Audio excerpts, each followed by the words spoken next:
દુનિયા કરતાં પણ જે વધુ આકર્ષક છે તે જ છે આધ્યાત્મ.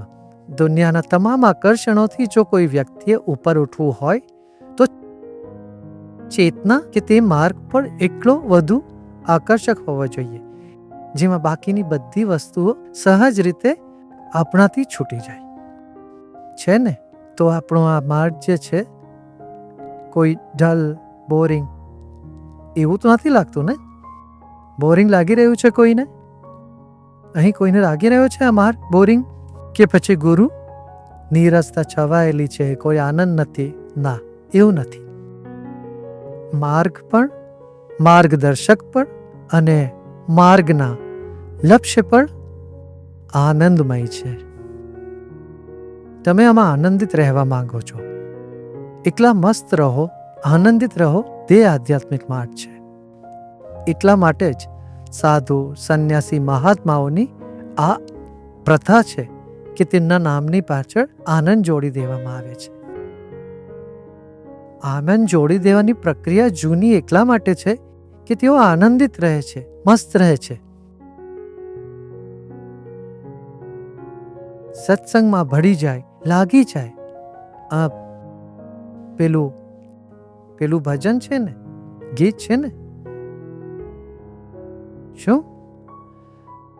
હર દિન સુહાગન કી રાત, हर दिन पिया से मिल गए, फीकी पड़ी बरात. બરાત ફીકી પડી જાય. બારાત એટલે શું? સંસાર. તો આ મસ્તી, આનંદ અને જેનું વર્ણન કરી શકાતું નથી શબ્દોથી, શું કહેવું, એવો માર્ગ હોય તે જ સાચો માર્ગ છે. અનેક વાર આપણે સમજીએ છીએ કે જે મોટી વાતો છે તે ઘણી ડલ હશે, બોરિંગ હશે, રસપ્રદ નહીં હોય, તેમાં કોઈ મજા નહીં આવે. આવી ધારણા છે. આ ધારણા કેમ આવી? તથાકથિત ધર્મગુરુઓને, તથાકથિત ધાર્મિક લોકોને જોશો તેવું લાગશે, તેનો ચહેરો જોતા જ એવું લાગશે ભાગી જઈએ આપણે. જાણે કોઈ શોક છવાયો હોય, ક્રોધિત હોય, અથવા તો એટલા ગંભીર બેઠા હોય. કઠોરતા, ગંભીરતા અને કોઈ પણ પ્રકારની મધુરતા ન હોવાને કારણે તે આકર્ષક લાગતું નથી. અને દુનિયા વધારે આકર્ષક લાગે છે એવું નથી. બાકીના આકર્ષણ કરતાં પણ વધુ આકર્ષણ છે. એટલા માટે ભગવાન કહે છે, અયપ્પા સ્વામી કહે છે, વિશ્વ મોહનમ.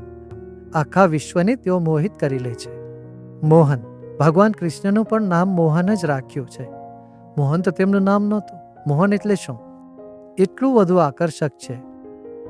પણ ત્યાં સુધી પહોંચીએ તો ને, જરાક પહોંચીએ, એક ડગલું પહોંચવા પર ખબર પડે, અરે આ તો ખૂબ આકર્ષક છે.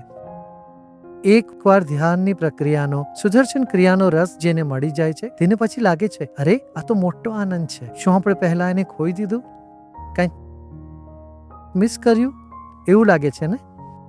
જ્યાં પણ મનને પરોવીએ છીએ પછી તે જ રૂપ લઈ લે છે. તે એટલા માટે પણ સત્સંગ ખૂબ જ જરૂરી છે.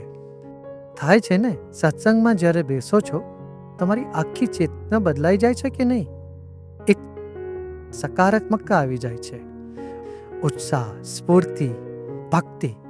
ભક્તિના વાતાવરણમાં જ્યારે મનને નાખો છો ત્યારે ભક્તિમય બની જાઓ છો. લોભ અને લાલચમાં તેને નાખશો તેવી જ રીતે લોભ, લાલચ મગજને પકડી લેશે. મન એ જ વિચાર્યા કરશે, અરે તેને આટલું કમાયું, આણે આટલું કર્યું, હું આટલું કરીશ, આટલું.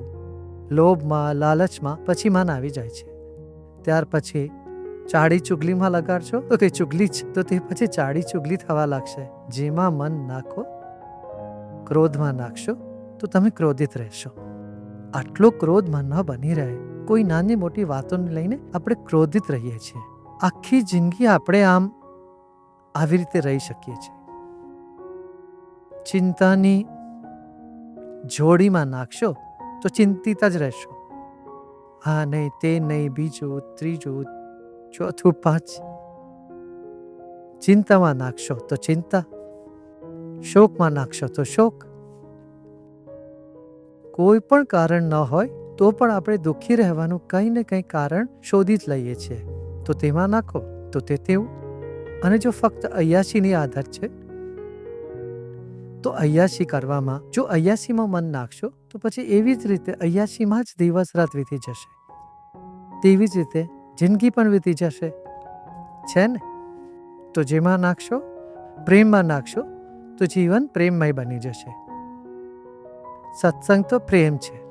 જીવન પરિવર્તિત કરતી આવી ટિપ્સ માટે ગુરુદેવની ગુજરાતી યુટ્યુબ ચેનલને સબસ્ક્રાઇબ કરો.